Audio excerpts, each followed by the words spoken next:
Bueno, como primera parte del video me gustaría hablar un poco sobre los antecedentes históricos del derecho procesal del trabajo en México. En primer lugar tenemos la creación de un departamento del trabajo en 1911, esto a cargo de Francisco I. Madero. Eh, esta- este departamento se encargaba de resolver problemas obrero-patronales a través de la conciliación para impartir justicia a los trabajadores. Tenemos también el nacimiento del artículo 123 constitucional el 5 de febrero de 1917.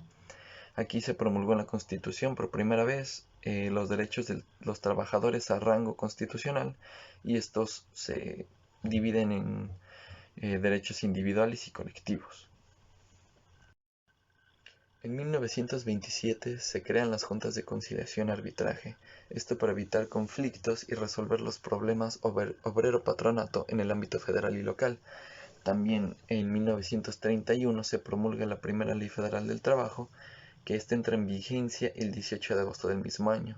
Es de observancia para toda la República, y el artículo 73 constitucional se deroga en su fracción décima, y el Congreso de la Unión será el único encargado de expedir las leyes del trabajo, quitando la facultad a todos los estados.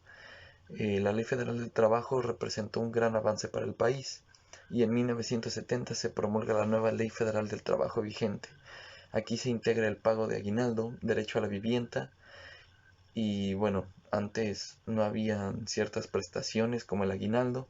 El aguinaldo era una despensa, y asimismo se obtiene el derecho al Infonavit.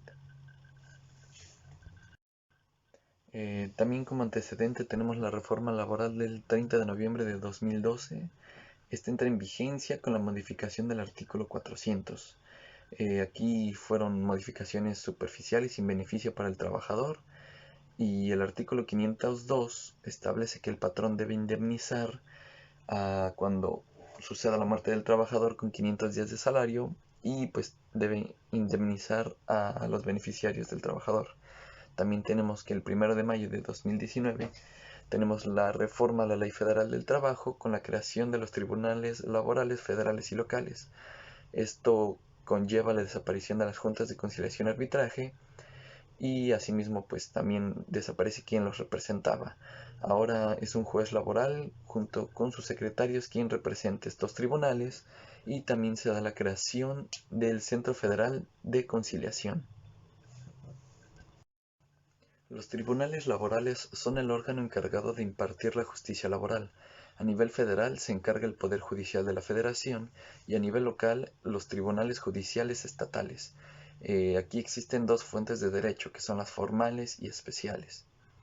Tenemos las formales, que son la Constitución Política de los Estados Unidos Mexicanos. Aquí tenemos la norma fundamental, y es de mayor jerarquía.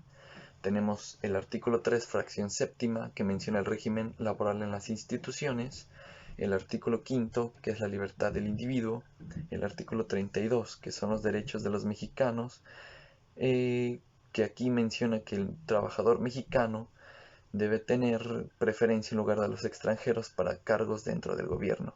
El artículo 73, en su fracción décima, menciona la facultad del Congreso de la Unión para expedir las leyes del trabajo reglamentadas en el artículo 123. Tenemos el artículo 115, fracción octava, que son los fundamentos para las regulaciones del trabajo entre los municipios y sus trabajadores. Y por último tenemos el artículo 116, fracción sexta, que son los fundamentos para la regulación de las relaciones laborales entre el Estado y sus trabajadores. Bien, tenemos diferentes fuentes del derecho procesal del trabajo. La segunda fuente nos habla de la Ley Federal del Trabajo y sus reglamentos codificados en el derecho del trabajo. Esta ley está reglamentada en el artículo 123 constitucional. La tercera fuente nos habla de los tratados del artículo sexto de la Ley Federal del Trabajo y de la OIT. Los tratados celebrados y aprobados se aplicarán a la relación de trabajo en todo lo que beneficie al trabajador a partir de la fecha de la vigencia. La cuarta fuente es el artículo 17 de la Ley Federal de Trabajo, que son los principios generales del derecho señalados en el artículo 14 constitucional.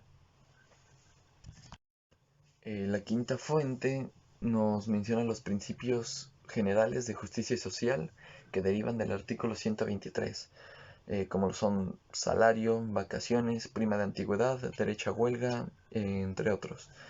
La sexta fuente menciona la jurisprudencia y la impartición de la ley. Esto está mencionado en el artículo 215, 216 y 217 de la Ley del Amparo.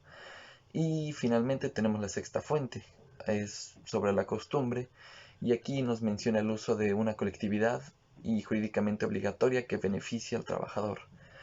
También tenemos fuentes especiales del derecho procesal del trabajo, y estas son cuatro: contrato colectivo de trabajo, contrato ley, reglamento interior del trabajo y las resoluciones colectivas de naturaleza económica. Bien, ahora vamos a mencionar las generalidades del derecho procesal del trabajo. Y bueno, las generalidades del derecho procesal del trabajo nos dan un panorama de quienes tienen la capacidad de promover un conflicto laboral. Primero tenemos que diferenciar qué es un proceso y un procedimiento, y el profesor Porras y López nos dice que el proceso, como una relación o como una situación, es principio o idea jurídica directriz, y el procedimiento es la realización plena, completa y sucesiva de los actos jurídicos del proceso. El proceso es un sistema para el desarrollo de la actividad jurisdiccional, y el procedimiento es la forma real, concreta y material de la solución del proceso. Bien, ahora hablemos de las partes en el proceso del trabajo, y la Ley Federal del Trabajo nos menciona en el artículo 689 que son partes en el proceso del trabajo las personas físicas o morales que acrediten su interés jurídico en el proceso, que ejerciten acciones u opongan excepciones, y esto se va a dividir en tres partes. Personas físicas, en este caso trabajadores, o personas morales, que sería el sindicato, que ejercitan acciones, y a estos se les denomina como actor. La segunda son personas físicas, que es un patrón, o personas morales, que es una empresa o establecimiento que pongan excepciones, y a estas se les va a denominar demandado.